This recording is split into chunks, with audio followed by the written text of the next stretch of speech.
It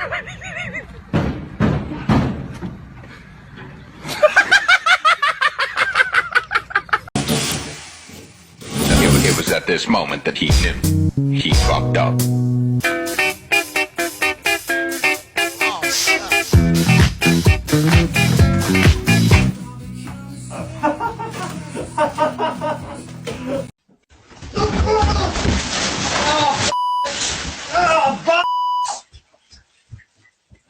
Sake!